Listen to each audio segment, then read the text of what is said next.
Alors bonsoir, nous sommes le 25 novembre 2020 et si je ne m'abuse, nous sommes le 10 Kislev 5781, si je ne m'abuse, comme je le dis. Alors ce soir, le titre c'est Miracle.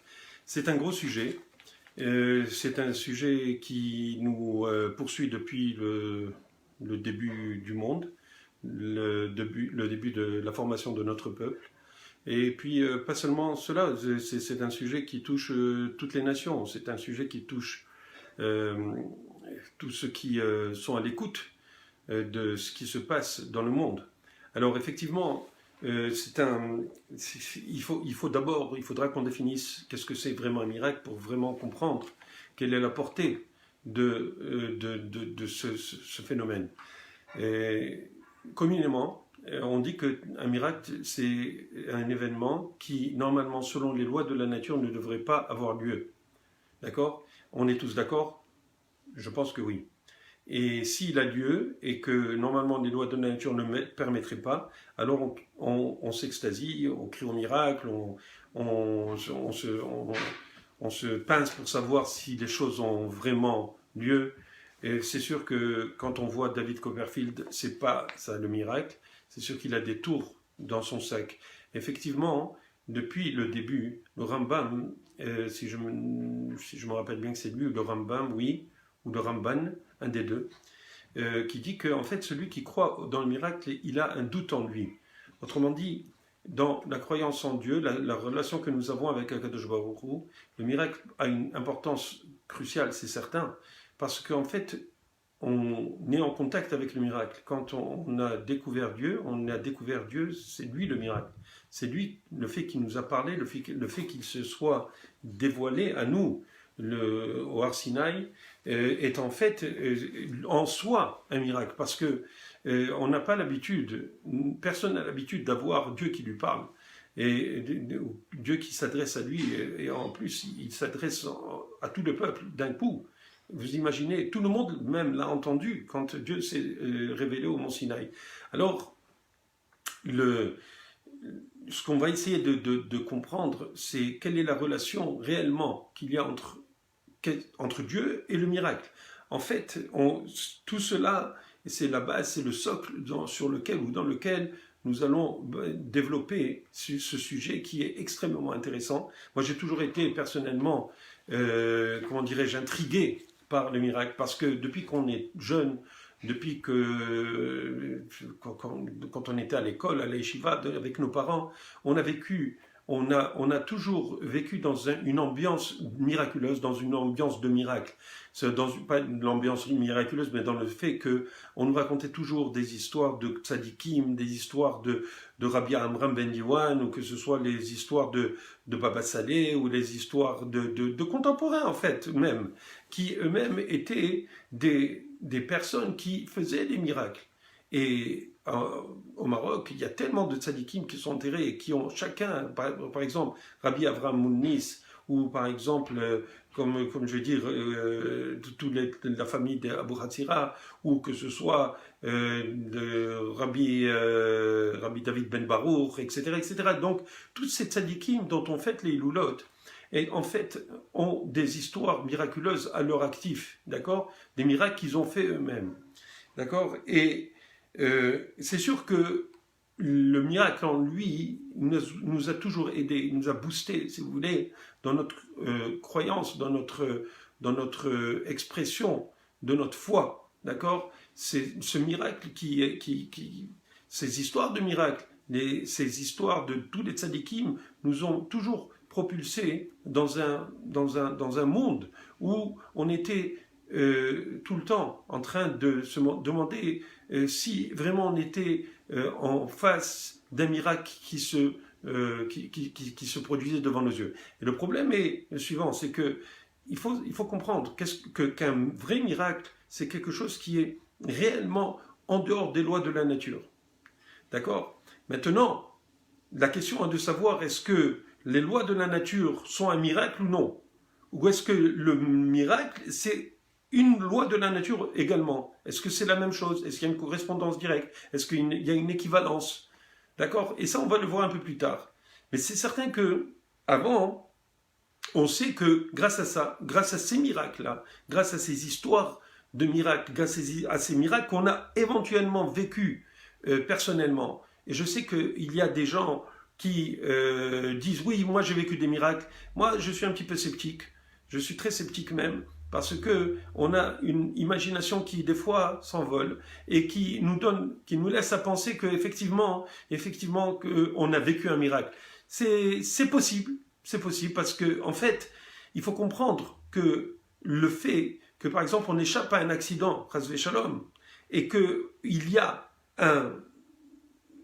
une personne qui s'en sort, ou toutes les personnes dans une voiture qui s'en sortent indemnes d'un accident, eh ben, on va dire c'est un miracle. C'est sûr que si, par exemple, les gens étaient dans une voiture qui a été écrasée complètement, qui a été explosée, et qu'ils se retrouvent sans une égratignure, ben, il faut se poser des questions. Peut-être que c'est effectivement un miracle.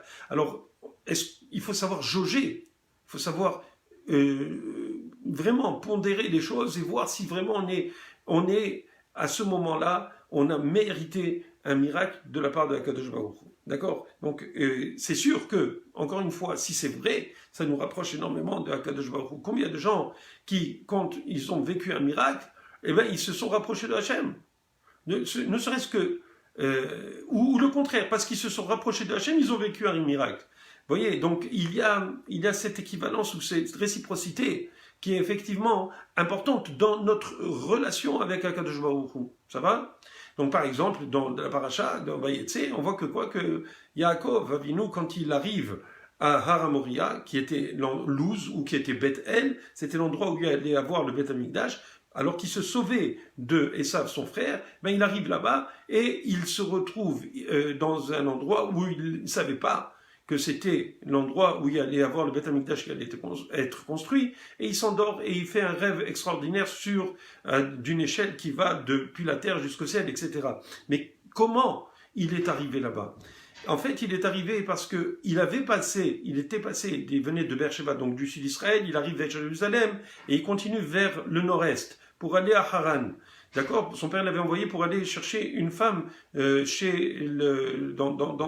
la famille de sa femme, donc dans la famille de Rivka. Et donc il dépasse l'endroit et après il dit oh, mais quand il arrive presque à Haran, qui est loin de Jérusalem, c'est en Irak actuellement, d'accord? Eh bien, il fait demi-tour. Il se dit quoi? Je suis passé par là-bas, par cet endroit extrêmement sacré, et je ne me suis pas arrêté pour prier. Donc qu'est-ce qu'il a fait? Il a dit ben, je retourne. Au lieu d'aller continuer son voyage pour aller trouver une femme, il est retourné. Et Akadosh Baruch Hu, qu'est-ce qu'il fait? Il lui fait un miracle.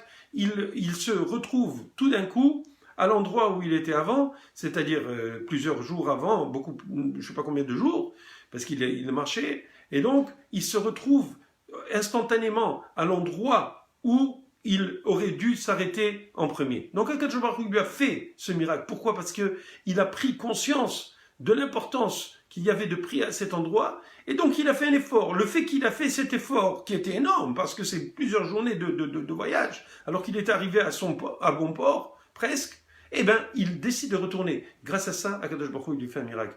Donc vous voyez, il y a des situations où Akadosh Baruch Hu va nous faire des miracles parce qu'on s'est comporté de façon exceptionnelle, où on a fait un effort énorme, et il ne faut pas l'espérer. On dit qu'on ne doit pas compter sur le miracle, d'accord? On le sait, d'accord? Et là, qu'est-ce qui se passe à Kadosh Baruch Hu? Puisqu'on a fait l'effort d'une façon intègre, d'une façon mima, c'est-à-dire naturelle et sans arrière-pensée, si vous voulez, alors Akadosh Baruch Hu, il est susceptible de nous faire ce miracle parce qu'on a fait un effort énorme pour lui, d'accord? Ça veut pas dire que Akadosh Baruch Hu, quand Chas v'Shalom, il a décidé de sévir parce que par exemple, quelqu'un devait mourir, alors la personne, si elle a fait un teshuva exemplaire, ça veut pas dire qu'elle va pas mourir. Non, c'est probablement qu'elle va mourir. C'est pas le point. Mais il y a des personnes qui, eux, vivent constamment dans une relation avec Akadosh Baruch Hu, une relation qui, en fin de compte, suscite le miracle. Pourquoi? On va le voir un peu plus tard. D'accord? Alors, on va voir des exemples de miracles. Combien de miracles il y a eu dans l'histoire énormément, surtout dans l'histoire juive, on a vu des miracles extraordinaires de toutes sortes, à commencer par les miracles avant la sortie d'Égypte, ou pendant la sortie d'Égypte, quand on était dans la mer Rouge. Alors on se dit, mais qu'est-ce que c'est que ces plaies? Ces plaies, c'était des miracles. C'est pas quelque chose qui plaît au monde, vous le savez, et que d'avoir des poux énormes, ou de boire du sang parce qu'il n'y a pas d'eau, ou des grenouilles qui grenouillent dans notre ventre, ou partout qui nous empêchent de dormir, qui nous empêchent de vivre, etc. Toutes ces choses-là, c'est pas quelque chose de naturel. C'est quelque chose qui était extraordinairement puissant, qui n'était pas dans le cours de la nature. D'accord? C'était quelque chose où Akadosh Baruch Hu, il a changé les lois de la nature pour pouvoir faire ses plaies. Donc, que ça nous plaise ou non, ou que ça ne plaise pas aux Égyptiens, il y a eu ces miracles. Et quand on est sorti d'Égypte, eh ben on est sorti et qu'on est rentré dans la mer Rouge s'est séparée en 12.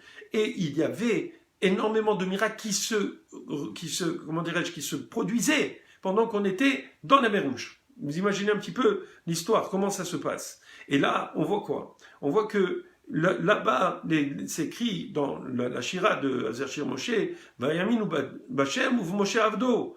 Et là, ils ont cru en Akadosh Baruch Hu, et Moshe son Eved, et Moshe son serviteur. Pourquoi? Parce que les miracles étaient extraordinaires, d'accord? Mais ce n'est pas pour cela, pour autant que le peuple juif a continué à croire dans Akadosh Baruch Hu.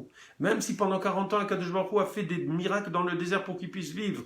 Pendant 40 ans dans un désert, l'eau qui les suivait, la source qui les suivait, la manne qui tombait du ciel, les nuées qui les protégeaient du soleil et des animaux, etc., etc. Donc toutes ces miracles qui étaient extraordinaires dans ce temps-là étaient en supplément de quoi? De ce que Akadosh Baruch Hu, lui, s'est révélé au monde, s'est révélé au peuple d'Israël 49 jours après qu'il soit sorti d'Égypte.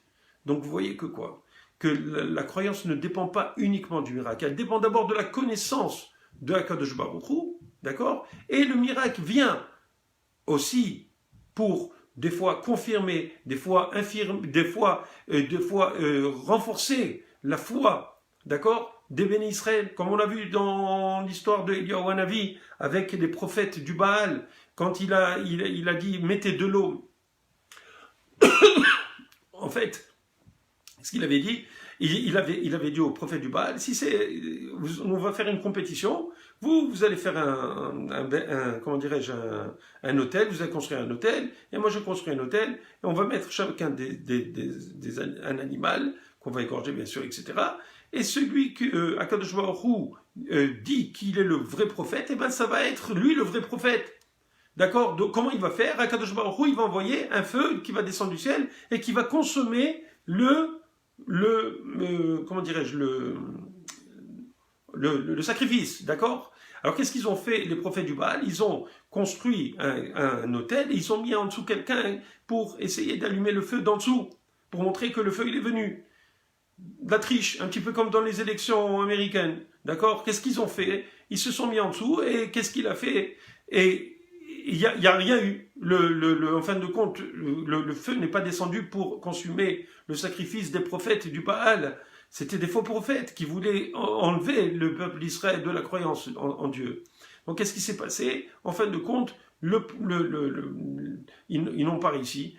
Qu'est-ce qu'il fait Eliyahu Hanavi? Il dit, regardez, vous savez quoi? Moi, je veux pas qu'on croie que j'ai allumé un feu d'en dessous, amené de l'eau 3 fois et noyé complètement l'hôtel. On ne parle pas d'un hôtel où il y a des chambres, c'est un hôtel, c'est un misbéar, c'est un endroit où c'est un ensemble de pierres qu'on construit pour mettre et faire brûler le sacrifice. Alors il a dit, aspergez-le, noyez-le dans l'eau complètement 3 fois, d'accord, pour ne pas qu'on dise qu'il y a eu un feu qui était en dessous et qui a été caché, d'accord? Et en fait de compte, qu'est-ce qui se passe? Il y a, à ce moment-là, il y a le feu qui vient du ciel, qui consomme le sacrifice et les pierres, et qui fait table rase, si vous voulez, de cet autel. Donc on a vu que Akadosh Baruch Hu, il s'est manifesté à travers un miracle, c'est un miracle. Mais donc, le miracle vient pour nous aider des fois à avoir confiance et retrouver la foi en Akadosh Baruch Hu. Mais pourquoi cela? Parce qu'on a besoin des fois de cela pour repartir un petit peu, pour renouveler notre ardeur, notre croyance en Akadosh Baruch Hu. Et c'est pas simple. C'est pas simple. Pourquoi? Parce que de faire les raisonnements constamment, d'entrer ça dans notre cœur, que Akadosh Baruch Hu, c'est vraiment lui qui a créé le monde, que c'est lui qui nous a fait sortir d'Égypte, que c'est lui qui a fait le Shabbat, c'est lui qui nous a donné toutes ces mitzvot à faire. C'est pas facile de le faire constamment. Donc des fois, Akadosh Baruch Hu nous donne un petit boost, parce qu'on s'éloigne. Alors il nous montre des miracles, il nous montre des phénomènes qui sont un petit peu pas normaux. Et moi personnellement j'ai vécu ça, je vous l'ai déjà raconté dans d'autres vidéos, où j'ai vu, alors que j'étais adolescent, je dois avoir 15 ou 16 ans, et j'ai vu des miracles devant moi, et j'ai dit waouh, qu'est-ce que c'est que ça? C'est des choses que je n'ai, que personne, enfin, il y avait des gens avec moi, qui étaient là, d'accord? Je vous l'ai dit, c'était sur Côte Sainte-Catherine et Victoria, dans la synagogue qui était en haut, au deuxième étage, à côté des bureaux du grand rabbinat. Et là-bas, eh ben, il y avait un Mekoubal, un kabbaliste, qui a fait marcher un enfant qui était venu avec son père, que son père avait amené en chaise roulante. Il l'a fait lever, et en quelques minutes, il a fait courir dans la synagogue. Et j'ai vu ce même rave montrer, et devant mes yeux, j'ai vu quelqu'un qui avait un kyste sur le dos, à côté du cou. Il lui a dit, ok, attrape-le, et le kyste est parti. Le kyste n'était plus là. Comment ça se fait? Devant mes yeux, je l'ai vu. J'ai vu une personne qui avait extrêmement mal, elle ne pouvait pas s'asseoir. Elle ne pouvait pas s'asseoir. Dès qu'elle s'asseyait, c'était des douleurs terribles. Eh bien, avec quelques formules, eh ben, il a réussi à lui enlever ce mal. D'accord? Ou quelqu'un qui ne marchait pas depuis longtemps, avec qui il y avait la sclérose en plaques, il a commencé à marcher. Comment ça se fait? Comment est-ce possible? Alors c'est vrai qu'il y a des formules en Kabbalah qui montrent qu'à travers ces formules, on peut faire des choses. Et ça, c'est des miracles, mais il y a des gens qui font des miracles, comme Baba Saleh, qui était... tout le monde connaît Baba Saleh, que ce soit les Séfarades, les Ashkénazes, les Chassidim, tout le monde a connu Baba Saleh. Et combien d'histoires on a raconté sur Baba Saleh? Combien de miracles il a fait? Combien? Énormément. Énormément. Pourquoi il a fait ça? Parce que c'était un tzaddik, parce qu'il travaillait sur lui-même, parce qu'il était extrêmement pieux, parce qu'il avait en lui l'amour du peuple d'Israël. Alors Akadosh Baruch Hu, il donne à ces gens qui sont extraordinaires la possibilité de réaliser ce qu'ils veulent, juste en demandant, en parlant avec l'aide de Akadosh Baruch Hu, il fait ce que le tzaddik dit. Comme on dit, tzaddik gozer, Akadosh Baruch Hu mekayem. Le tzaddik, il est gozer, il décrète, Akadosh Baruch Hu, il applique. Combien d'histoires sur Baba Saleh? Vous avez il y a des livres d'histoires où on voit qu'il a fait des miracles. Moi, personnellement, je voulais raconter peut-être, je ne sais pas si à vous, je voulais raconter dans le cadre de ces shiurim, mais Rav Mordechai Eliyahu Zatzal, qui était le grand rabbin d'Israël, ça fait à peu près 35 ans, je dirais même 40 ans pratiquement. Disons, oui, à peu près 40 ans. Il est niftar maintenant. Son fils est le grand rabbin de Tzfat. Il lui ressemble énormément. D'ailleurs, c'est Rabbi Shemuel Eliyahu. D'accord? Donc, ce Rabbi Mordechai Eliyahu, lui, c'était un tzaddik aussi, énorme. C'était un Mekoubal, c'était le grand rabbin d'Israël. Il vient d'Irak d'origine. Et donc, il m'a raconté, pas personnellement à moi, mais avec mon père et d'autres personnes qui étaient assis dans le bureau de mon père. Il nous avait raconté comment il avait fait, il avait été lui-même, si vous voulez, pas victime, au contraire, mais le chanceux de faire d'être présent devant quelque chose d'extraordinaire, un miracle, quelque chose qui n'est pas normal selon la nature. Alors qu'est-ce qui s'était passé? Il avait raconté que le Rav Hida c'est le Rav Haïm Yosef David Azoulay, dont on fait d'ailleurs la Iloula à notre gala annuel à chaque fois. Le Rabbi Haïm Yosef, il était donc le Rav Hida enterré à Livourne en Italie. Et après la conquête d'Israël, la reconquête, l'indépendance, etc., ils avaient décidé de ramener le corps du Rav Hida en Israël pour l'enterrer en Israël. Il est enterré actuellement au Har HaMenuchot, à Jérusalem, à Givat Shaul, dans le cimetière là-bas. Donc ils avaient ramené, c'était le Mossad qui a été parti en cachette. Ils avaient pris les os du Rav Hida, ils l'ont mis dans une petite boîte ou un sac. Je ne me rappelle pas si c'était une boîte ou un sac, mais en tout cas, les os, ils les avaient pris, parce que bien entendu, le corps est décomposé, il reste juste les os. Ils ont pris tous les os, ils ont amené en Israël. Qu'est-ce qui s'est passé? Il fallait l'enterrer au cimetière. Comment ça se fait? Comment ils allaient faire? Ils ont demandé à des grands rabbins, à des rabbins dans le temps. Il y avait le frère de Baba Sadeh, Baba Haki. Il y avait, ça c'est le Rav Mordechai Eliaou qui me le raconte, et j'étais là présent. Donc je suis un témoin de la personne qui a vécu le miracle. D'accord? C'est pour ça que je vous le raconte. Et qu'est-ce qui s'est passé? Il a dit qu'ils n'allaient pas l'enterrer comme ça, dans un sac ou dans une boîte où les os étaient mélangés. C'était pas possible.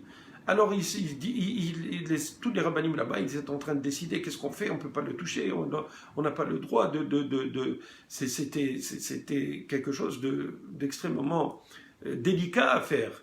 Alors, Rabbi Mordechai Eliaou, il a dit, ok, puisque personne ne veut le faire, moi je vais le faire. Il est parti, il a fait le mikvé, il est parti, je ne sais pas combien de fois il a fait le mikvé, il est ressorti, il a fait des téphilotes. Après, il est venu... Et il a parlé aux os. Il a dit, excuse-moi, Rav Hida, si je me permets de te toucher, je te demande de m'excuser. Alors ils ont mis un genre peut-être de planche par terre ou un drap, je ne sais pas exactement qu'est-ce qu'ils avaient mis. Et il y avait cette boîte ou ce sac. Là, qu'est-ce qu'il fait? Le Rav Mordechai Eliaou, il rentre la main sans voir, parce qu'il n'a pas ouvert pour voir les os. Il a mis la main à l'intérieur de la boîte et il a trouvé le crâne du Rav Hida. Il a trouvé le crâne. Maintenant, il a sorti la main du sac ou de la boîte et il la sort petit à petit et en même temps qu'il sort la tête, il a mis la main sous la tête, le squelette, les os du Rav Hida se sont emboîtés les uns dans les autres à leur place normale, comme un squelette normal. Et plus il tirait, et plus le squelette prenait forme. Et le squelette a pris forme comme il aurait dû, et comme il a été enterré jusqu'à présent à Har HaMenuchot. Vous imaginez, le squelette bouge de lui-même et s'emboîte les os là où ils doivent être l'humérus à côté de la clavicule, le radius, le cubitus, les phalanges, tout. Chaque chose a pris sa place. Vous imaginez le bassin, tout, le fémur, tout a pris la place comme le squelette d'un être humain. Vous imaginez un petit peu. C'est pas des choses qu'on est habitué à voir. Mais quand quelqu'un vit ça une fois seulement, juste une fois, normalement il devrait être un super croyant en Akadosh Baruch Hu. Pourtant, il y a des gens qui vivent des miracles extraordinaires, des choses qui sont imprévues, complètement imprévues et qui arrivent. Et pourquoi? On ne sait pas. Peut-être Akadosh Baruch Hu, il sait que cette personne, elle vaut le coup, elle a besoin de voir un miracle. Et donc, elle a un mérite quelque part, et Dieu lui envoie ce miracle pour qu'elle se réveille, et qu'elle puisse grandir et devenir ce qu'elle aurait dû être. Et moi je vous dis, j'étais pas un grand sadique certainement, après avoir vu les miracles que j'ai vus, ou après avoir entendu, mais ça m'a renforcé, grâce à Dieu. Ça m'aide, ça m'a aidé à renforcer ma foi, à grandir dans la Torah, etc. D'accord? C'est extraordinaire d'avoir ce genre d'expérience. Mais en fait, avant cela, qu'est-ce qu'il faut savoir? Il faut savoir qu'il faut croire en Dieu, à Akadosh Baruch Hu. Akadosh Baruch Hu, on croit en lui parce qu'il s'est dévoilé au peuple juif. Et pour cela, je vous renvoie à la conférence que j'ai faite, l'esclavage en Égypte n'a jamais eu lieu. D'accord? Alors ça, ce cours-là, vous allez le voir, et vous allez comprendre pourquoi et comment on doit croire à Akadosh Baruch Hu sans avoir besoin du miracle. Simplement par le raisonnement logique d'une personne qui se pose des questions. D'accord? Et donc, et d'ailleurs, il y a des gens qui se posent des questions. Il y a des gens qui disent non, ça n'a jamais eu lieu, les miracles qu'on avait en Égypte, etc. Non, ça a eu lieu. Ces miracles ont eu lieu. Et comment on peut savoir que ça a eu lieu? C'est parce que c'est écrit dans la Torah. Mais est-ce que la Torah, quand elle raconte les histoires de la sortie d'Égypte, quand elle raconte les histoires de Eliyahu Hanavi, quand elle raconte toutes les histoires des miracles qu'il y a eu, d'accord? Est-ce qu'elle est en train d'inventer? Non. Elle a été écrite, transcrite par Moshe Rabbeinu, ou les prophètes en question, d'accord, qui ont écrit ces livres, le Tanakh. Et comme je vous le rappelle, les chrétiens et les musulmans croient dans ce Tanakh, parce que leur religion est basée sur le Tanakh. D'accord?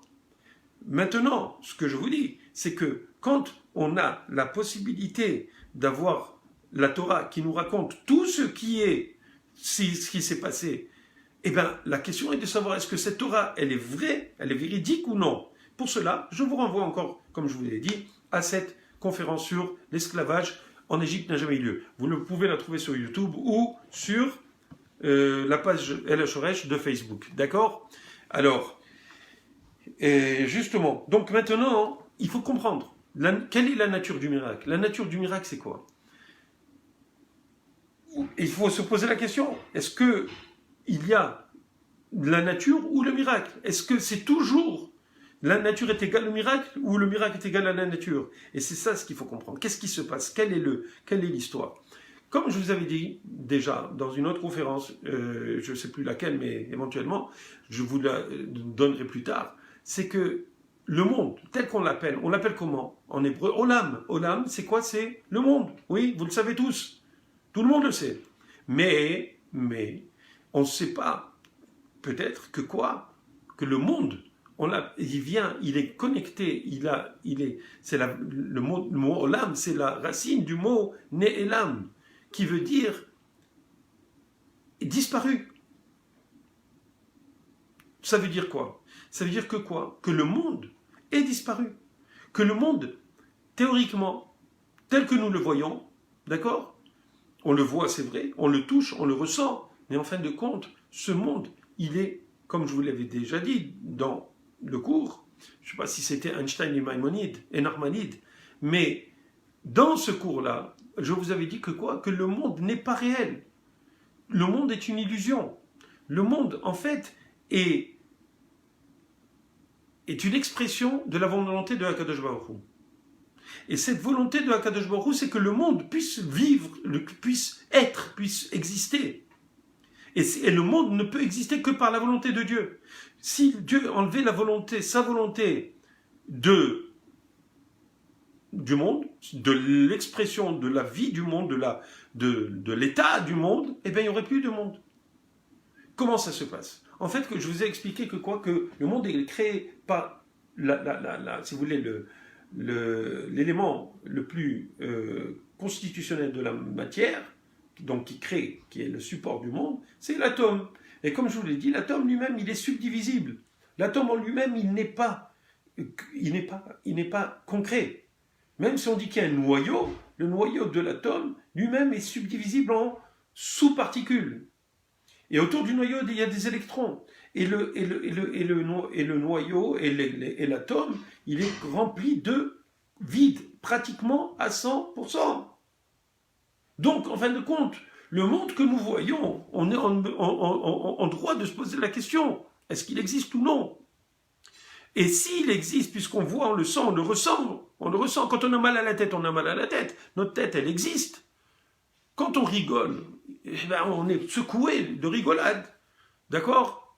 Et puis, à ce moment-là, on sent qu'on est en train de vivre. Quand on boit, quand on je ne veux pas dire des mots qui sont, vous savez, whatever, ok? Eh ben, vous n'allez pas dire que vous ne viviez pas. Pourtant, tout cela, nous, vous, la planète Mars, tout ça, c'est du vide. Alors vous allez me dire, alors ça veut dire quoi? Ça veut dire que c'est une illusion? Je dis oui, le monde est une illusion. Et qu'est-ce qui nous donne cette illusion que c'est quelque chose qui est réel? C'est HaKadosh Baruch Hu, c'est sa volonté. Alors HaKadosh Baruch Hu, qu'est-ce qu'il fait? Avec sa volonté, il peut prendre des atomes de plomb, il les rend des atomes d'eau. Qu'est-ce que ça peut faire? Pour lui, c'est rien du tout. S'il est capable de faire tenir tout cet univers, est-ce que vous croyez que ça le dérange de faire des petites magouilles, là, comme ça, pour changer le sang en eau, ou le eau en sang, ou un bâton en serpent? C'est rien du tout. Pour lui, c'est sa volonté qui fait que les choses sont. Et ça, c'est le miracle. Ça veut dire qu'en fait de compte, celui qui comprend que le miracle est continu, il a tout compris. Je vais vous donner un petit exemple. Nous, on est habitués, à voir que quand on plante une graine, on en plante une graine de fenouil, tiens, et on veut avoir des fenouils. Alors, la graine, qu'est-ce qu'elle fait? Elle se décompose et elle va donner un plant qui va donner la fenouil. Comment est-ce qu'on mange du pain? On mange du pain parce que ça vient du blé. Le blé, qu'est-ce qu'on fait? On plante une graine dans la terre et il y a un épi de blé qui sort. Si on montrait le processus de pourrissement, de décomposition de la graine qui donne un épi de blé, alors on dirait, mais qu'est-ce que c'est? C'est une résurrection. Ben, c'est exactement ce qui se passe. Quand quelqu'un, imaginez, comment il s'appelle encore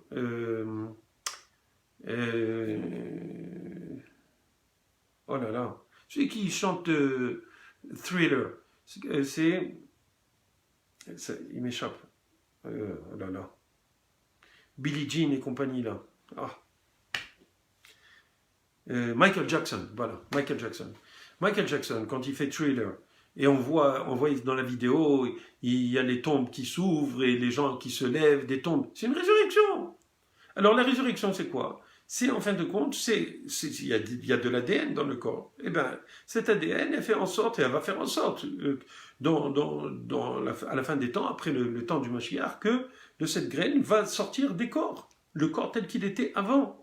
Parce qu'il y a l'ADN de ce corps dans un petit résidu qu'on appelle le lous, un petit os minuscule qui contient l'ADN de la personne. Eh bien, elle va ressortir et de là va ressortir la personne telle qu'elle était avant d'être morte. Maintenant, vous allez me dire, ouais, mais tu es en train de raconter des histoires. La Bible raconte cela. Quand il y a eu la résurrection, Eliyahu Hanavi, il a fait revivre un enfant. Elisha Hanavi, il a fait revivre un enfant. Si c'était, je me rappelle, je pense que c'est Yeheskel, le prophète, qui a fait revivre des personnes dans la vallée des ossements. D'accord? Et l'os ne ment pas. L'ossement? Non, l'os ne ment pas. Parce qu'en fin de compte, il y a de la vie dans l'os. Il a fait revivre les gens qui étaient là-bas. Les gens qui étaient morts, ça faisait depuis le temps de la sortie d'Égypte, avant la sortie d'Égypte. D'accord? Il les a fait revivre. Il les a fait revivre. Et ces gens-là ont donné des enfants après. C'est raconté dans la Gemara. Alors, qu'est-ce qu'on est en train de raconter? Que ça n'a jamais existé, ça a existé. La seule chose qu'il y a, c'est qu'on va croire à un miracle. De la même manière que Rabbi Mordechai Eliyahu, quand il a sorti le Rida et qui s'est replacé, eh ben, vous avez déjà vu des os qui se bougent de même et qui se placent à leur place normalement? Non, c'est pas possible. Eh ben, ça, ce sont des miracles. De la même manière, cette résurrection, si on avait l'habitude de la voir, mais que on n'avait jamais vu que le blé, il pourrit, la graine de blé pourrit, et ça donne un épi, eh bien, on aurait dit, ben c'est normal, les gens meurent, après ils revivent, puisqu'on voit qu'il y a une résurrection, et puis ça ne nous aurait pas du tout dérangé, ça ne nous aurait pas étonné.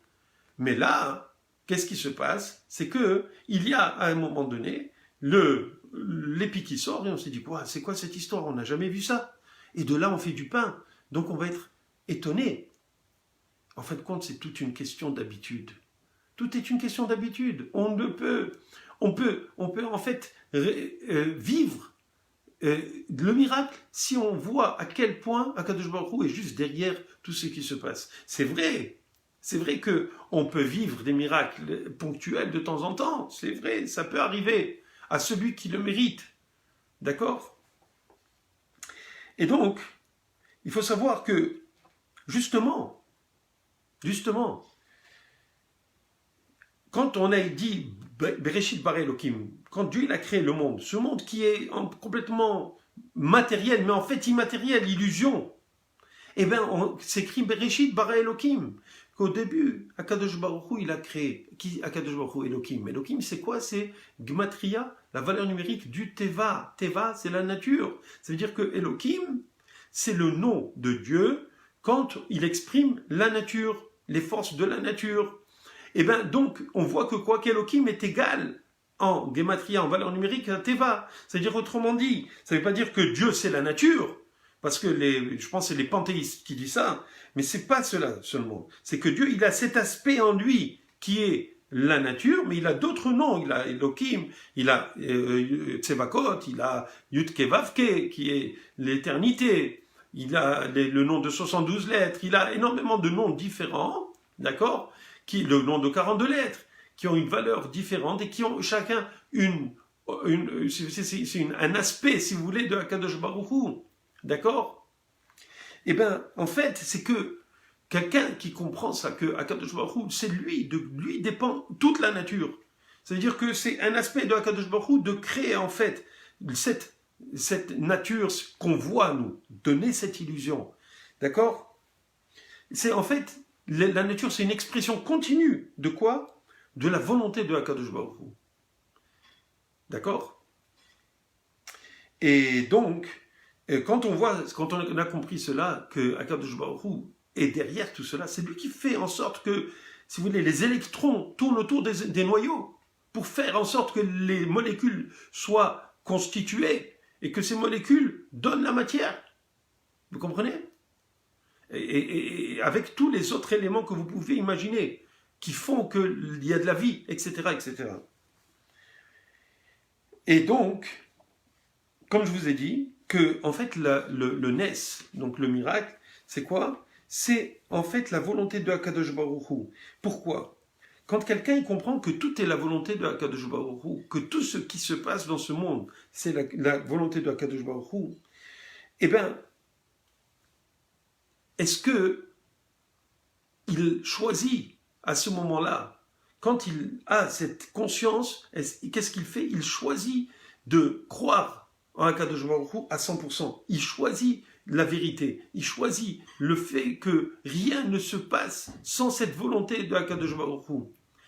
En fait, c'est tellement puissant que les gens n'arrivent pas à s'arrêter sur cela et de voir que si Dieu il enlevait sa volonté dans une partie de quoi que ce soit, tout pourrait s'effondrer. D'accord? C'est pour ça qu'on dit dans le Yotzer, Amechadesh Betuvo, Bechol Yom Tamid, Maaseh Bereshit, celui qui renouvelle Betuvo dans sa bonté, Bechol Yom, tous les jours, chaque jour, Tamid, continuellement, je dis bien continuellement, Maaseh Bereshit, le Maaseh Bereshit, c'est-à-dire l'acte de la création. Autrement dit, Akadosh Baruch Hu, il est constamment, pendant qu'on se parle maintenant, pendant que vous voyez cette vidéo, Akadosh Baruch Hu, il vous donne la possibilité, par sa volonté qui veut que le monde continue à exister. Alors, grâce à cela, le monde continue à exister, parce que lui, il veut que ça continue à exister. Et que s'il enlevait sa volonté, tout s'effondrerait complètement. Le monde imploserait complètement. Mais Akadosh Baruch Hu, il a son plan, il ne veut pas faire ça. C'est pas son objectif. Son objectif, c'est de garder le monde. C'est pour ça qu'il nous donne cette possibilité. Nous, justement, qui voulons comprendre, de comprendre qu'il est toujours derrière ces événements. D'accord? En fait, le Nes, ça vient du mot, ou le mot Nisayon, qui est l'épreuve Nisayon, vient du mot, de la racine Nes, qui veut dire miracle. Autrement dit, l'épreuve que nous avons pas l'épreuve et l'épreuve, d'accord? C'est que si nous comprenons que tout est un miracle, qu'il n'y a pas quelque chose qui ne dépend pas de la volonté de Akadosh Baruch Hu, alors si on a bien compris cela, on a passé l'épreuve. Et quelqu'un qui a passé cette épreuve, alors il peut avoir des miracles. Pourquoi? Parce que pour lui, le miracle n'est pas quelque chose d'extraordinaire, puisque lui, il voit tout le temps le miracle. Il voit que une chaise qui tient sur le parterre, eh ben c'est une chaise qui tient sur le parterre, et ça c'est miraculeux en soi. Vous comprenez? C'est miraculeux. Le fait de pouvoir boire un verre d'eau, d'accord? C'est miraculeux. D'ailleurs, je vais boire.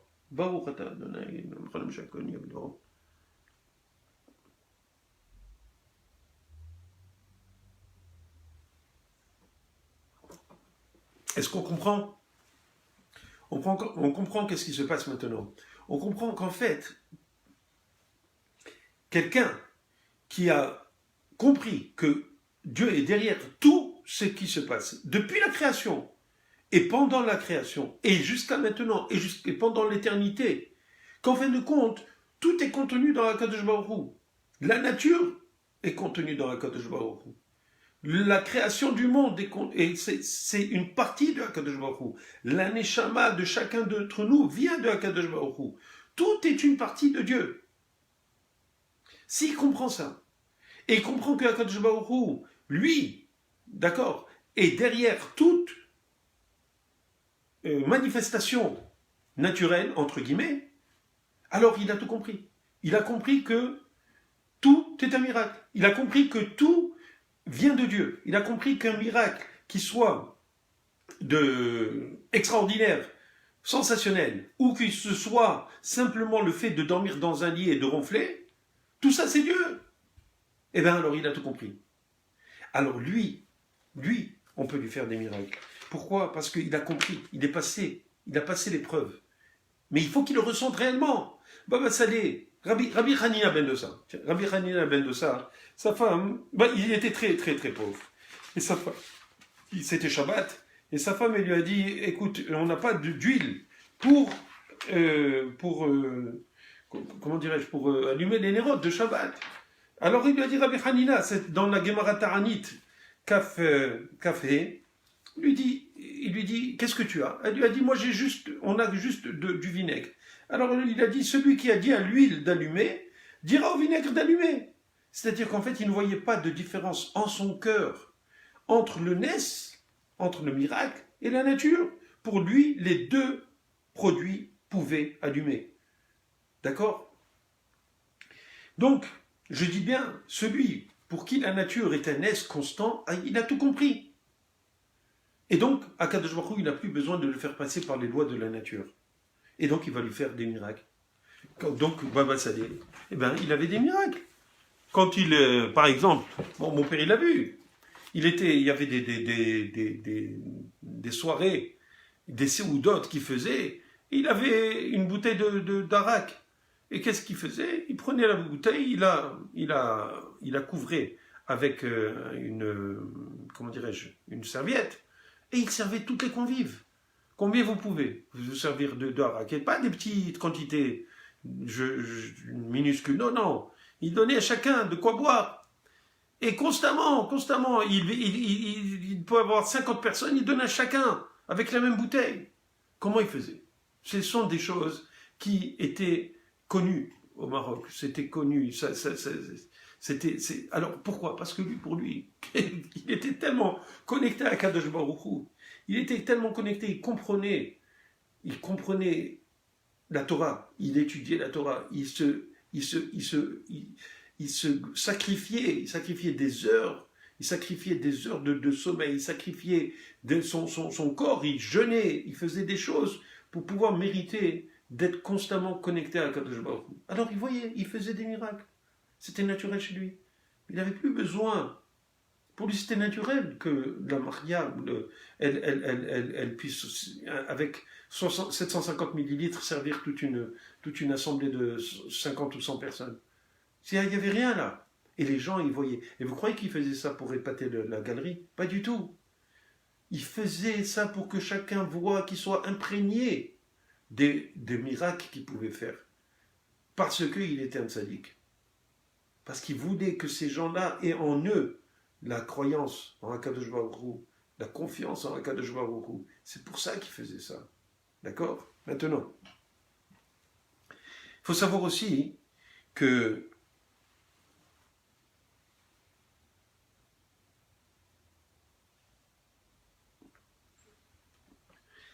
il y a les gens qui ne croient pas dans le miracle, ils croient très souvent normalement, selon la nature, il y a une relation de cause à effet. C'est-à-dire que quand on fait quelque chose, il y a une résultante, il y a quelque chose qui va se passer, il y a un résultat naturel qui devrait subvenir ou advenir, d'accord? Ces personnes-là, en fait, ce sont des personnes qui ne croient que en ce qu'elles voient, qui ne croient que dans l'effort qu'elles font. Et ça, c'est le problème. Le problème qu'il y a, c'est que quand on est complètement, si vous voulez, déconnecté de cette notion de miracle, quand on ne voit pas la divinité, qu'est-ce qui se passe? On ne fait que croire qu'en soi. On fait que croire. Ça veut dire que si je travaille, si je me lève à 5 heures du matin et que je travaille pendant 15 heures, alors je vais ramasser de l'argent pour pouvoir vivre. C'est vrai, c'est normal.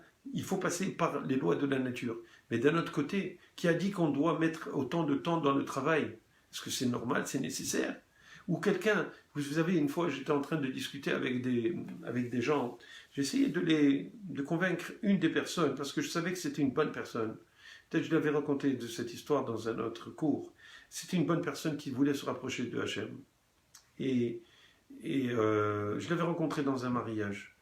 Et cette personne, il discutait avec un groupe de businessmen. Et, je lui avais dit, écoute, je voudrais parler, on organise des séminaires, etc. Peut-être ça va te... Parce que je sais qu'il voulait se rapprocher de la croyance et de l'application des mitzvot. Alors je lui ai dit, j'aimerais te parler à ce sujet parce qu'on avait un séminaire qui devait arriver. Il m'a dit, ok, on va voir ça plus tard. Et entre-temps, bon, on était comme ça, on discutait, c'était pendant le cocktail. Et ces gens-là, il y avait des gens qui étaient croyants parmi eux. Et ils étaient en train de discuter de business et à un moment donné, comme j'étais là, ils ont voulu comme un peu me piquer. Ils voulaient dire qu'en fin de compte que le monde tient sur les gens qui ont de la puissance financière, qui ont du pouvoir, etc., etc. Et moi j'ai dit, bon, écoutez, vous pouvez croire ce que vous voulez, mais moi je crois qu'il y a Akadosh Baruch Hu, c'est lui qui décide des choses, même si nous sommes comment dirais-je, des messagers ou juste des vecteurs par lesquels Akadosh Baruch Hu, il fait sa volonté dans le monde. Mais de croire que c'est nous, que c'est les politiciens, que c'est les gens qui ont le pouvoir de faire les choses, non. Vous croyez que Paro, il avait le pouvoir de faire du mal? Il avait le pouvoir, Dieu il lui a donné ce pouvoir. Vous croyez que Hitler, il avait le pouvoir de tuer autant de monde? Non, c'est Dieu qui lui a donné. Parce que pour une raison ou une autre, il fallait que ça passe par cela. Vous comprenez? C'est vrai que c'est un sujet délicat et qu'on pourrait discuter. D'accord? Mais la souffrance du peuple juif, vous croyez que ça vient pour rien? Non, Akadosh Baruch Hu, il a des raisons pour lesquelles il y a eu ces choses-là qui sont arrivées.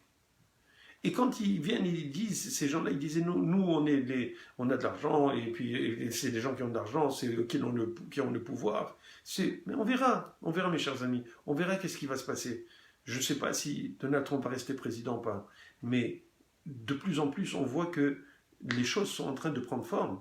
On est en train de voir que les juges commencent à écouter. Pourquoi? Parce que c'est plus des juges qui sont des démocrates qui veulent en finir avec les républicains. Là, on est en train de passer, aujourd'hui, par exemple, on est en train de passer devant des assemblées, comment dirais-je, le Sénat ou des États qui écoutent. Là, ils sont obligés d'écouter. Pourquoi? Parce qu'ils ont une responsabilité. Comment les choses vont se dépatouiller? Comment ça va?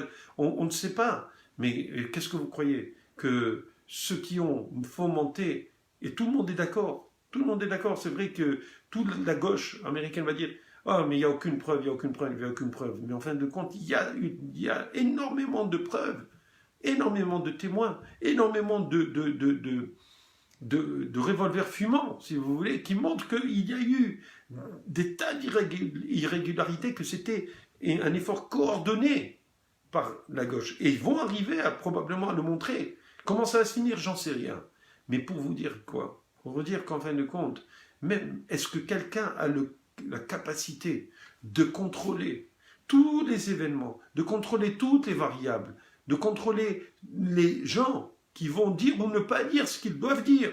Par exemple, il y avait quelqu'un, un postier là, qui avait fait une déclaration comme quoi on lui avait dit, je pense, d'antidater des bulletins, quelque chose dans le genre. Je ne me rappelle pas exactement, mais en fait, compte, le FBI lui a fait revenir sur ce qu'il a dit en lui faisant des interrogations et des interrogatoires de plus en plus difficiles, d'accord, pour lui changer son mind. Ou simplement, je pense que c'était dans quel état, si c'était au Michigan ou si c'était en Géorgie, que les personnes qui devaient décider si oui ou non l'élection était certifiée, eh ben, c'est des personnes, je me rappelle une jeune femme qui disait on l'a intimidée, on lui a fait des menaces, on lui a fait... Alors comment est-ce que quelqu'un, que ce soit de la gauche ou de la droite, va pouvoir réussir ça si ce n'est pas Kadosh Baruch Hu qui fait en sorte de faire que certaines choses se déroulent pour que ça arrive à telle chose. Vous croyez qu'on peut contrôler tous les éléments pour pouvoir réussir à faire quelque chose? Imaginez, vous devez aller je sais pas, chez votre ami parce que vous devez lui demander un grand service, je sais pas, de vous prêter 10 milliards de dollars. Bon, disons que vous avez des amis comme ça. D'accord? Alors, peut-être vous lui avez sauvé la vie. Il va vous écouter, c'est votre ami de longue date. Et vous lui demandez parce que vous voulez acheter l'Empire State Building. D'accord? Je ne sais même pas combien il vaut. Peut-être il vaut juste 1 ou 2 milliards, peut-être je vais l'acheter. Anyway, en tout cas, de toute façon, quand vous allez lui demander, d'abord, pour faire, vous êtes sûr que vous allez avoir cette affaire. Mais comment vous pouvez être sûr? Il faudrait que vous ayez l'argent. Vous êtes prêt à signer. Alors vous avez besoin de ce garant ou de cet argent. Qu'est-ce que vous allez faire? Vous allez aller le voir. Mais si, d'abord, il faut arriver là-bas. Imaginez que vous avez, attendez, pour avoir le rendez-vous, il vous dit, ok, j'ai une demi-heure pour toi, mais that's it, that's all. Tu me convaincs ou tu me convaincs pas. D'accord? Vous voulez partir chez lui, vous avez rendez-vous à 2 heures. Et lui, une demi-heure, c'est, disons, un quart d'heure. C'est énorme. C'est énorme pour lui. Parce qu'il a d'autres choses à faire.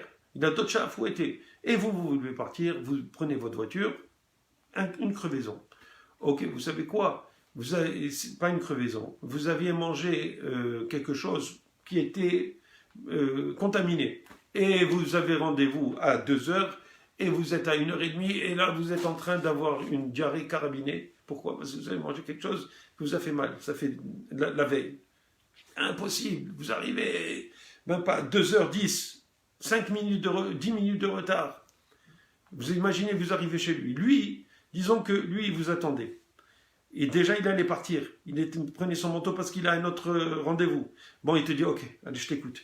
Tu as 5 minutes. Mais lui, si par exemple, il avait dans la tête, parce que sa femme, elle lui a tapé dessus avant elle l'a appelé, elle lui a dit, je t'ai rattrapé, tu as fait ci et tu as fait ça. Il est de mauvaise humeur. Vous croyez qu'il va vous écouter, même si vous lui avez sauvé la vie? Il a la tête ailleurs. C'est-à-dire, laisse-moi tranquille avec tes histoires, l'Empire State Building, laisse-moi tranquille. Même si vous avez tout préparé, vous avez les notaires qui sont prêts à signer, vous avez juste besoin, et vous savez quoi? Et le type, en vous donnant 10 milliards, il va faire un 2 milliards de plus. D'accord? Mais à ce moment-là, il ne veut pas. Oh, à ce moment-là, quelqu'un l'appelle sur son cellulaire. Il y a une urgence, il y a quelque chose d'extra. Et vous ne savez pas. Il y a tellement de possibilités de rater quelque chose. Et vous, et les gens, ils croient que tout est contrôlable, que toutes les variables sont contrôlables. C'est faux. Pourquoi les guerres sont gagnées ou perdues? Parce qu'il y a beaucoup d'événements incontrôlables. D'accord? Parce qu'Akadosh Baruch Hu, il décide de l'issue des choses. Et nous, on croit que c'est nous qui faisons. Et c'est ça le problème. Le problème qu'il y a, c'est que quand on croit que tout dépend de nous, parce que c'est nous qui faisons les choses, parce que Dieu a mis les forces de la nature, il les a mis au service de l'homme, alors on va les utiliser. Eh bien non, c'est pas comme ça que ça se passe. Parce que si on a le contrôle, si on avait réellement le contrôle des forces de la nature, alors peut-être qu'on serait arrivé, mais personne n'a le contrôle des forces de la nature.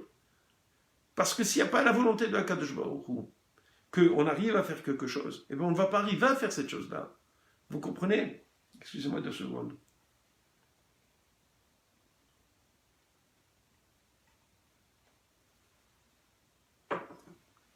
Donc, on comprend de là que le fait de mettre toutes nos billes dans la croyance, dans les forces de la nature, dans les relations de cause à effet, d'accord?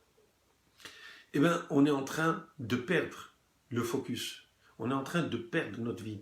Parce que plus on va croire que tout dépend de nous, et que des fois on va faire des bonnes affaires, des fois des mauvaises affaires, et que c'est ça la vie, oui, eh bien, quand on va croire que ça dépend de nous, eh bien, on va, à la fin, on va s'éloigner de quoi? De la croyance qu'il y a, justement, Akadosh Baruch Hu qui est derrière tous nos réussites et nos échecs.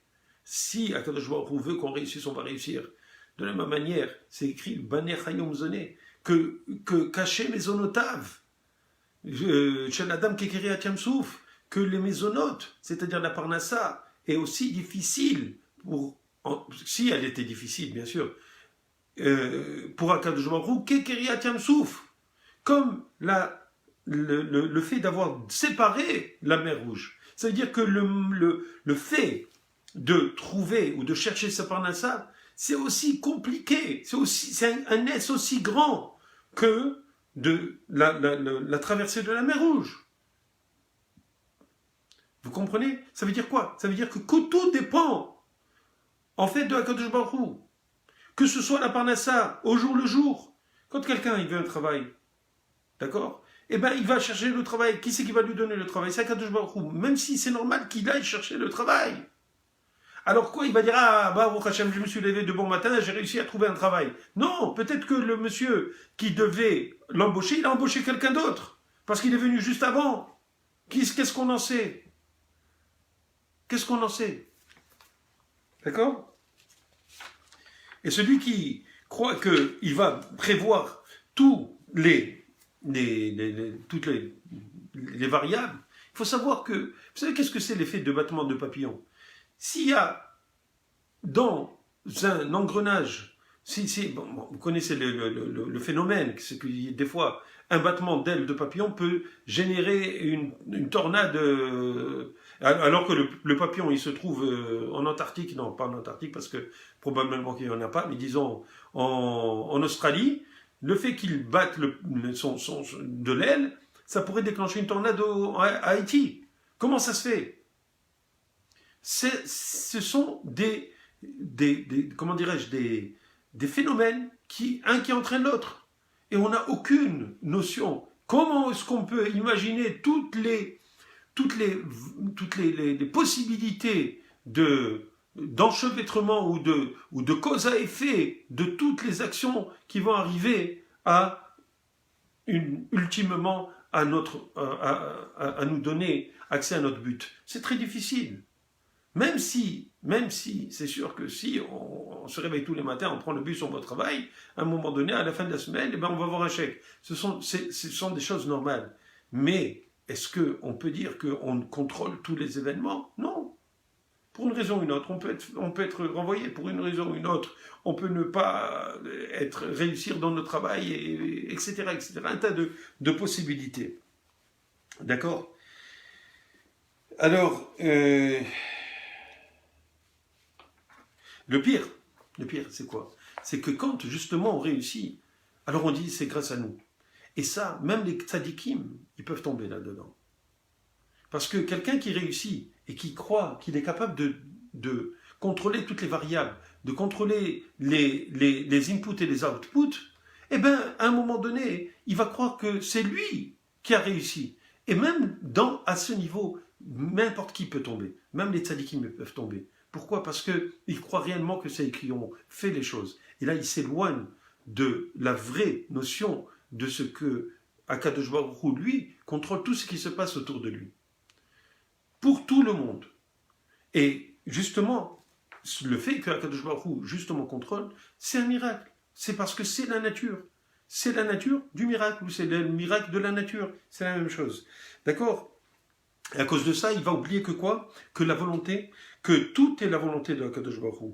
Et justement, il s'enorgueillira, et donc il sera susceptible de tomber de niveau. C'est pour ça que quand Yosef il est parti voir Paro, et que Paro il a dit, on m'a dit que tu étais un bon interprète de rêve, alors il a dit, Biladai, c'est sans moi, c'est Hachem Yahane, c'est Akadosh Baruch Hu. Akadosh Baruch Hu qu'il sait et qui ne sait à personne. Ça veut dire que c'est pas convenable pour nous de dire que nous on ne sait rien. Akadosh Baruch Hu, Yahane et Paro, c'est lui, c'est Akadosh Baruch Hu qui va répondre à Paro. Ce n'est pas moi. Moi je ne suis qu'un messager. Ce que Dieu me donne, je te le dis. Mais je ne suis pas moi l'initiateur de la réponse. D'accord? Alors qu'est-ce qu'il faut faire pour ne pas faillir? pour ne pas faillir, pour ne pas s'enorgueillir, pour passer le Nisayon, c'est-à-dire pour passer l'épreuve. L'épreuve de quoi? De croire que c'est nous qui faisons, que c'est nous qui sommes vous savez, que sommes comment dirais-je, les responsables ou la cause de notre réussite. Eh bien, en fait, je vais vous dire quelque chose de très important.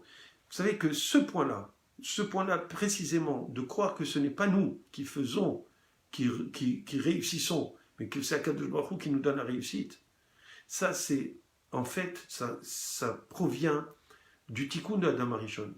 Parce que quand Adam Arishon, il a fauté, qu'est-ce que Akadosh Baruch Hu dit? Pourquoi il a fauté Adam Arishon? Éventuellement, je ferai un cours sur ça. Mais rapidement, il voulait donner plus de grandeur à Akadosh Baruch Hu. Il a dit, si toi, tu m'as donné une mitzvah qui est en fait de ne pas manger le fruit pour ne pas connaître le Satan, le Serara, eh bien, moi je vais manger de ce fruit, comme ça je vais avoir la possibilité de laisser entrer le Satan en moi, et donc de combattre le Satan, et à chaque fois que je vais le combattre, je vais grandir Dieu, parce que je le fais pour combattre pour Dieu. Donc je vais grandir Dieu. Je lui dis, hey, calme-toi, je t'avais jamais demandé de me grandir plus que ce que je t'ai demandé. Je t'ai donné une mitzvah, fais-la. N'essaye pas de me grandir, n'essaye pas de faire et de croire que c'est toi qui fais les choses. De la même manière, Akadosh Baruch Hu, il a dit, maintenant tu vas devoir travailler. Et quand tu vas travailler, tu vas croire que c'est toi qui fais, que c'est toi qui peut t'enorgueillir du résultat de ton travail. Mais ce sera là ton Nisayon. Ton Nisayon sera de dire que le Kohi Ve'otzem Yadi, ma force, c'est moi qui fais tout. Eh bien ça, c'est pas toi. Le fait que tu vas accepter, que tu vas comprendre que tout ne dépend pas de toi, que ta réussite ne dépend pas de toi, que même si tu travailles et que tu te réveilles à 5 heures du matin jusqu'à midi et demi, tu travailles et que tu te tues à porter ta parnassa, sache que tu dois savoir que c'est moi qui te la donne. Et que, en fait, tout est miraculeux et que c'est ma volonté que tu es, même si c'est toi qui fais l'effort, que tu crois que tu fais l'effort, parce que toi, tu dois faire l'effort. Et si tu fais l'effort, c'est parce que, en faisant l'effort, tu vas croire que c'est grâce à ton effort que tu as le mérite ou que tu as réussi. Non. Tu dois comprendre que ça doit provenir de moi. De la même manière que tu n'avais pas à manger du fruit pour croire que c'est toi qui devais que tu allais grandir, que tu allais devenir, pas le fait que tu manges, que tu aurais eu comment ça s'appelle, la réussite, d'accord, de me grandir. Non, je ne t'ai pas demandé ça. Ne crois pas que c'est toi qui peux faire les choses. Tu dois savoir rester dans ta place. Toi, tu es l'humain et moi, je suis Dieu.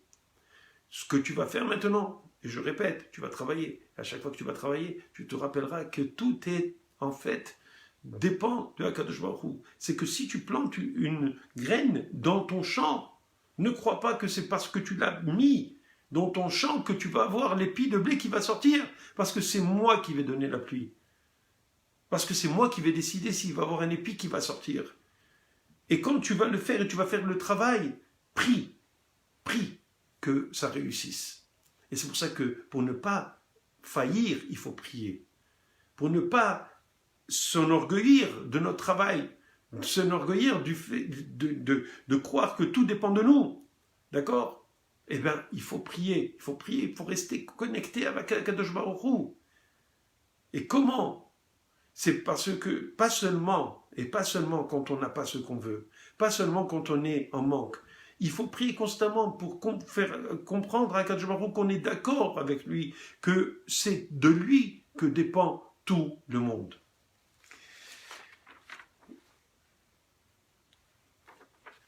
Alors, mes chers amis, il me reste à vous, il est déjà 10h05, je ne vais pas vous retenir trop. J'espère qu'on a compris que le miracle, c'est une expression de la volonté de Akadosh Baruch Hu. Et que et je vais vous dire juste une dernière chose, parce que je ne voudrais pas que vous oubliez. Il y a d'autres choses à dire, il y a énormément de choses. Mais il ne faut pas oublier une chose, c'est que même si on montrait des miracles aux gens, ça ne veut pas dire qu'ils vont s'attacher à Akadosh Baruch Hu. même si on montre des miracles, ça ne veut pas dire qu'ils vont comprendre que Akadosh Baruch Hu est le maître du monde. D'ailleurs, à Paro, il lui a montré des miracles. Il lui a montré des miracles, mais il a endurci le cœur de Paro. Pourquoi? À chaque fois qu'il y avait des plaies, Paro, il voyait que c'était grave ce qui se passait sur sa terre. Et normalement, il aurait dû abandonner et dire à Kadosh Baruch Hu, prends ton peuple, prends-le et laisse-moi, j'en ai marre. Après 2 ou 3 plaies là, ça suffit. Il a vu son pays être complètement détruit. Mais pourquoi Kadosh Baruch Hu lui a endurcissé le cœur? Parce que le miracle, normalement, il aurait dû lui montrer, d'accord, qu'il y a Akadosh Baruch Hu.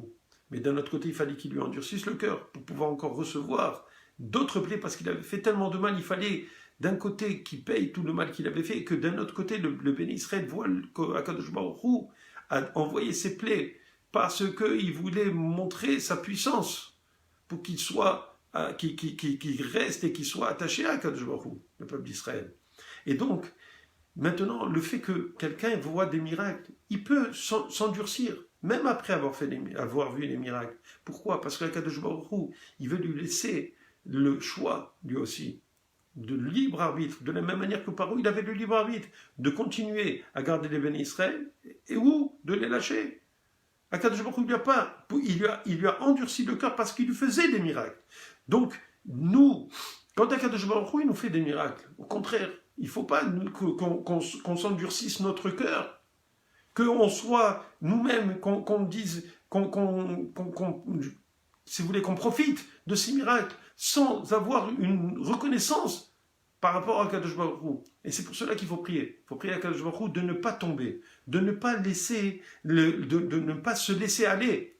Si on a eu le mérite de voir un miracle, ou qu'on nous a raconté un miracle que quelqu'un a vécu, si votre mari, votre femme, votre enfant, il vous montre quelque chose d'extraordinaire qui est arrivé. Et il y a plein d'histoires, vous avez qu'à voir combien d'histoires en Israël, des miracles après miracles, qui sont racontés dans les journaux, actuellement.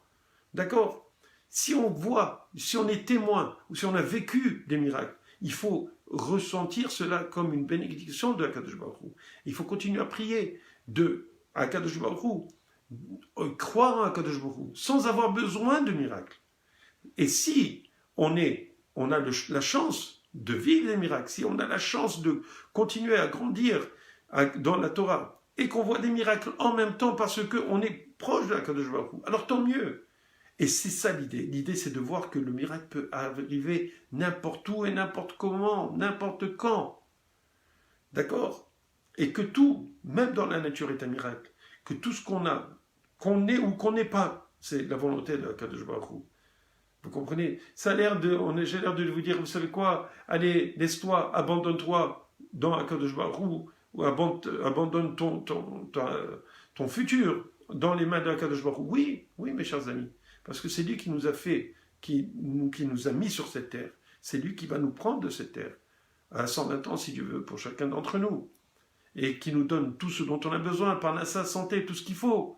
Mais aussi qu'on ouvre les yeux et qu'on puisse s'imprégner de sa présence, qu'on puisse s'imprégner de sa grandeur, pour pouvoir communier avec lui, pour être avec lui, pour être dans une dvékout, pour être collé à lui. C'est ça l'objectif. Et si on voit qu'en fin de compte, tout est dirigé par lui, si on voit la Shgacha Pratit, la providence divine, alors on aura eu l'occasion de grandir. Et on va grandir. Et pour cela, il faut ouvrir les yeux, être connaissant de Akadosh Baruch Hu, étudier la Torah, se purifier le cœur et les yeux pour pouvoir voir les miracles, pour pouvoir voir la providence divine, pour pouvoir le voir pratiquement dans tout ce qu'on fait, tout ce qu'on entreprend. C'est difficile d'arriver à cela, mais c'est en priant et en faisant un examen de conscience et en étudiant sa Torah. Je vous assure que vous arriverez, Ezrat Hashem, continuez à grandir et vous allez voir que vous-même, vous allez voir des miracles aussi avec l'aide de Dieu. Ezrat Hashem, que tout notre peuple soit protégé par Akadosh Baruch Hu, par des miracles, qu'il nous fasse des miracles encore, parce qu'il y a beaucoup de dangers qui s'amoncellent autour de nous, autour de notre peuple. Et que ce soit avec l'Iran, que ce soit avec ce qui va se passer aux États-Unis, on n'a aucune idée, que ce soit ce qui va se passer avec la Chine, qui sont des régimes totalitaires, on ne sait pas où c'est qu'on s'en va. Le monde ne sait pas où c'est qu'il s'en va. Je vous le dis.